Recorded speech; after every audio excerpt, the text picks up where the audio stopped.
Hi, this is Dennis with Second Chance Tackle. Today we're going to work on a reel that I like very much. This one is a Shimano Speedmaster IV, saying it's super high speed. And well, Michael sent these in. He sent me about a half dozen of them or so. Beautiful reel, 3 ball bearings, a graphite case, 6:1 gear ratio, 25 pound test, 390 yards. And well, just an overall a nice reel. If I remember, inside this, not only does it have the 3 ball bearings, but it has a stainless steel gear set. So we're going to take this reel apart. We'll show you how to service it, how to keep it fishing for a long time to come. Well, we're going to start by taking off the exterior pieces and parts. Let's start with the handle. And as I do remove these, I want to encourage you to subscribe to my channel. If you do subscribe to the channel, please use the notification button. That'll let you know when I'm posting videos. I work on all kinds of fishing reels and I'll cover a lot of topics in the fishing industry. Probably everything except how to fish. But I do go fishing, but I don't do videos on that. But if you like that kind of stuff, well, I would encourage you to subscribe. Well, we took the lock cap off. That was held in by a retaining screw. That gave us access to the cap nut for your handle. That is a 10 millimeter handle nut cap. Too many words there. And now we can remove the star adjuster. This has a plate that's mounted to the frame, so it's going to come off and leave the gearing and the like on the back side of the frame. So it's not going to come off like some of the reels where it's contained in the side plate. Rather, these are behind. There is a retention washer here. Let's take that out just to show you, in case maybe you've opened it up and found one of those and wondered where it went. And now we have one of those ball bearings in the case here. There's a ball bearing shield, a little washer right on top of that. And well, we have 4 screws here and 2 screws on the back that are going to enable us to remove the side plate. These are Phillips head screws, but you can use a flat bladed screwdriver if you like. One of the slots does go completely through. While I'm taking these off, I want to encourage you to take pictures. If you're working on a reel, maybe this one, maybe you've worked on this reel and it's in parts right now, but take pictures. That's going to give you a reference for what parts you took off, when you took them off, and the orientation of those parts, well, before you took them off, so that when you go to reinstall, you'll have a reference there in case you get lost along the way. Now, on this reel and many other reels, there are reel schematics available online, and well, you can search those simply by putting in your reel make and model, and well, you'll probably find schematics come up either from the manufacturer or independent sites like reelschematic.com, and well, that'll help you a little bit in terms of what to anticipate inside the reel when you open it up, and well, it'll help you to retrace your steps when maybe you get lost along the way. 2 screws are out of the back, 4 screws here. This side plate should just come up and out. It did. We've got that shield and that bearing in the case here. They are removable. We also have these tension washers, and there's a series of 4 of those. So I'm going to take those off. And when I take my pieces and parts off camera, there was a parts tray that I use. And I put my pieces and parts in there so that I know where they are when it's time to reinstall. The next thing I like to do immediately is take these 2 springs off. They are the yoke springs. They put compression on the yoke to hold the gear in when it's not in free spool. And well, I just have those shoot from time to time. And well, get them off as soon as you can, the better for it. This is one of the things I like about it. These are stainless steel gear sets, and of course they're going to stand the test of time. Should just simply be able to remove that whole set.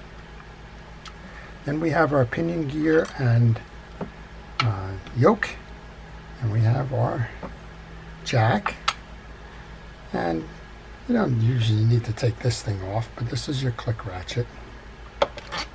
You can take that off as well. There is no ball bearing under here. Your 3 ball bearings are the one that's on the stem and one on each side of the spool. I'm just leaving that jack on there Just wanted to make sure it was clean underneath.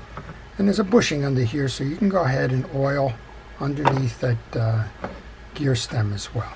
But once I do that, I'm just going to put this click ratchet back in. Notice the orientation on this. It's possible to put it in upside down, so just make sure you're aware that the notches in this face that anti-reverse dog. And then, of course, put it in the right way so that you see a nice seat. It should be a nice firm intersection here. And then this is a self-tripping return on this, so when you do go to crank, you don't have to set your switch back. It is going to push it up by itself, by the nature of this. Okay, clean your pieces and parts. Examine your pieces and parts to make sure that there's no dings or defects in them. And then you can reinstall. On the jack, you want to put a little bit of grease onto the back side of the jack and a little bit onto the face of this graphite frame. Now, it's your option if you want to go ahead and oil the bearing in the spool right now, or if you want to do it when we service the spool. Generally speaking, I will do it when we service the spool. Clean off your yoke. Notice on your yoke there is a ramped side to the yoke. That's going to face in. By in, I mean towards the spool. Once you've cleaned it off, a little bit of grease onto the shoulder. Make sure that you're using fishing reel grease. Identify where the ramps are, because the slotted side of the pinion gear goes on the same side as those ramps in the yoke. Get a good amount of grease. If there's one thing that's going on with this reel is, well, it doesn't have a lot of grease in it. So that says it probably hasn't been serviced in a little while. And, well, it's time to service it. Get the grease in it. You could put grease on the spool shaft now, but we're going to service the spool from the other side. We'll put grease on it at that time. This reel has a combination on drag washers. It has some felt washers, and it has a hard washer in there as well. The felt washers you can grease. Please only use fishing reel greases. I'm using Penn's grease. Shimano makes a grease. Okuma makes a grease. Cal's, I believe, is Okuma. Just get a good amount of grease onto that. The whole idea behind the grease on felt washers is to keep them flexible. You don't want the felt washers to dry out. If they dry out, they're going to crack and tear, and then you're going to lose your drag. I get questions frequently about upgrading. If you're tearing your felt washers up, this not only applies to this particular reel, but, well, Penn and Shimano have used felt washers in a lot of reels. For example, the early Penn Fierce line, they had felt washers in them. So did the Pursuit and others. If you find that you're tearing them up, you can make a switch over to hard washers. That was an oops. There's a felt washer here on the back end of that needs to go in place first. Now we can put the main gear in. Make sure that you're seated. There's a kind of a tight window there for that. Make sure that you're seated for that. The next washer that comes up is the round washer with the square, and that's going to mount onto the square of that gear stem. The middle washer on this stack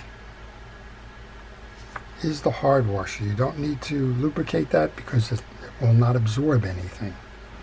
Then you have these washers have not been serviced in a while. They're sticking to the metals. You have a eared washer with the tabs bent in. The bend inside goes down. Some grease onto the felt washer. Rub it in. If you got way too much on there, like that, and it didn't come off in your hand, it's sitting on there in a glob, wipe it off. It doesn't do any value to have too much on there. Next one, we have a keyed washer, which is rectangular, which goes over the top. And then we have our 4 washers. These are tension washers or bell washers. They have a bend in them.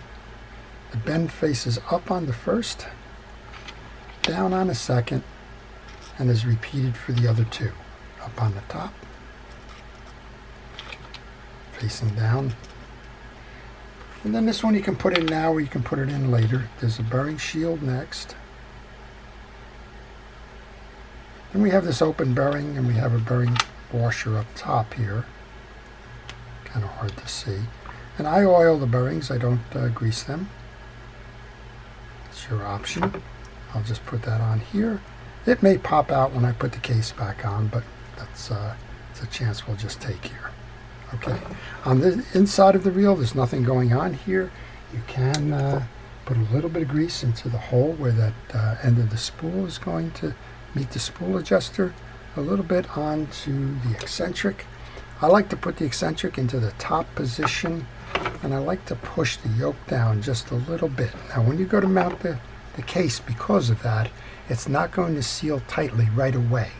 You're going to move this, and then you're going to guarantee that you get that eccentric point into the hole in the jack here, and that will enable you to have free spool. Let's do that. We're going to take that over the top. Aim your points for the holes, and hold tension on your case now, and you can see we're not in there because that stud is not on the jack. Hold the tension, pull down, and you see how it just pulled it right in. And now I know that the eccentrics, oops, that was an oops. That was a good demonstration on how to do that. Unfortunately, I didn't put the yoke springs back in. Let's do that. Okay. Happens every now and then. Well, I see the bearing came into the case. We'll see what we can do with that. As I said, we probably would knock it out, and we did. Not a problem. Just be patient. All right, let's do that alignment again. Get that lined up. Pull your eccentric. Make sure that you have a nice tight case. Leave that bearing out for a moment because I'm holding tension on the case with my fingers. And if anybody ever asks me what my #1 error I make when I do these types of reels, it's just what I did there. I left the yoke springs off. And those yoke springs, that's a fairly common design in bait casting fishing reels for sure. Low profile bait casting reels, almost all of them are that way. And for some reason it just slips my mind all the time. But that's the advantage of me using this parch tray here. It doesn't take anything to look inside that parch tray. Notice that those springs are still sitting in there, and you're past the part where those springs should have been on the reel. You can just go, like I did, just go oops. Stop your progress, backtrack a little bit. Hey, everybody could use a little bit of practice putting that side plate on anyway, right? Okay. Well, if you have any questions on this reel or any reel in particular, maybe you're working on one and you're stuck, if you leave that question in the comments section, I do try to respond to those questions. Normally, I try to answer those questions in the morning. Every now and then, you'll catch me on a lunch break or right before I close the shop. I'll go in and see if I can answer a question or two. But most of the time, they're answered in the morning. And if you have some patience, I will get you an answer. And if I don't know what the answer is, I will try and point you to someone that can help you out with that. Here's a question that I got the other day, was one that I actually had. Somebody bought a replacement frame for a pen reel. The frame that came in is different than the frame that was on the reel, but the version of the reel hadn't changed. So my question was, will the internal parts, the spool, the gearing, and the like, fit the different frame? Still trying to find an answer for that. Okay, we want to put our star adjuster on next, and you need to be very careful when you're doing this one, because if you don't thread it right and it doesn't come on easy like this, stop, reset yourself. Here's that washer that we said goes on top of your star adjuster. And when you do this, tighten this all the way down. Hold the spool, tighten it all the way down, so that when you put the handle on, you're not trapping the handle. Handle is next. Be very careful as you load your cap. You need to make sure this one goes on square. I just got a reel in, an Abu Revo, where I need to buy a new gear shaft and cap. because it was put on an angle. It wasn't going on smooth, and the owner just decided he was going to wrench it on, and all he managed to do was have a loose handle with strip threads on the both the cap and the post, which, well, it's going to be costly. All right, if you have the flat or the point, if the flat is perpendicular or if the point of the cap is facing that hole, generally you will align that hole. I just had to back it off a little bit there. And now we'll put the screw back in. We'll go over to the spool side, then show you what we need to do over on the spool to complete the service of this reel. The Speedmaster IV is a beautiful reel, as you saw on the inside with the gearing. It's as simple as you can get in terms of design. It does not feature a level wind. There is no guide assembly or worm gear or anything like that. This is a, I don't want to call it maintenance free. They're never maintenance free, but being a graphite frame, typically what happens is that you can flush this off with fresh water and not worry about corrosion, which is another reason why I like this. Those of you that watch the channel know we're located in New Jersey. We're on the Mid-Atlantic seaboard, and we do a lot of saltwater fishing. Well, salt water is very corrosive to metal parts on fishing reels. So you need to make sure that as you're fishing one day, as soon as you're done with one day's trip, make sure you flush your equipment off, wipe down your rods, and well, fresh water is the best answer. Don't use dish soaps and detergents.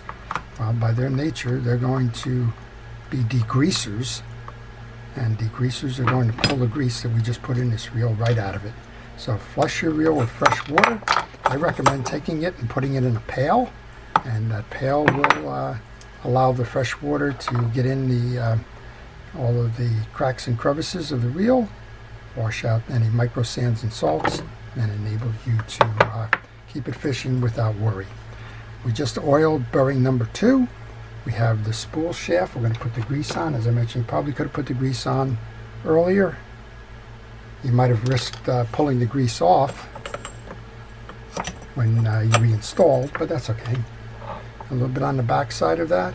And again, there's nothing going on here. There's one more bearing. So I don't want to say nothing, but it's a relatively uncomplicated reel in that sense. And we want to take the side plate, reinstall that, just like we did on the other side. Hold the pressure on, grab the screw, get it started.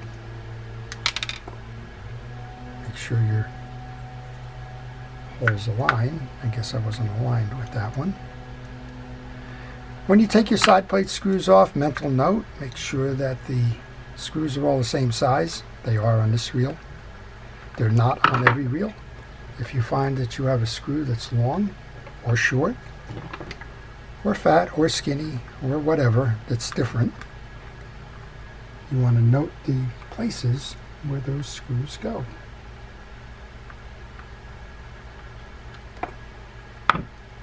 Two more screws.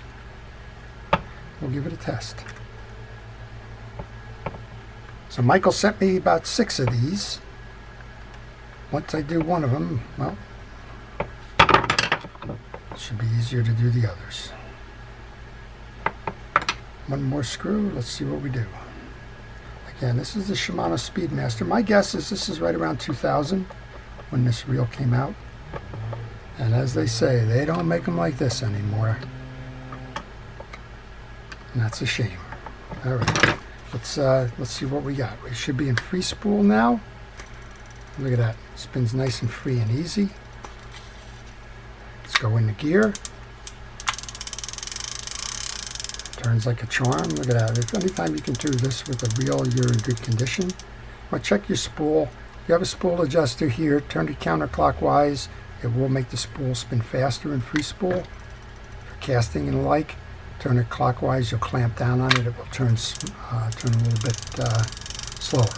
Well, that's it. There you go. This is the Shimano Speedmaster IV super high speed reel, and that's how you take the reel apart, service it, and give it a second chance. I hope you've enjoyed it. I want to take a moment to thank the first responders, our police, fire, safety, rescue, EMTs, and the like, for their dedication to task. I want to take a moment to thank all of our channel viewers for watching, for making the channel what it is, and for, well, keeping this vibrant. I do appreciate all of your inputs, your comments, and your watching. I want to wish everybody a great day on the water. This is Dennis with Second Chance Tackle.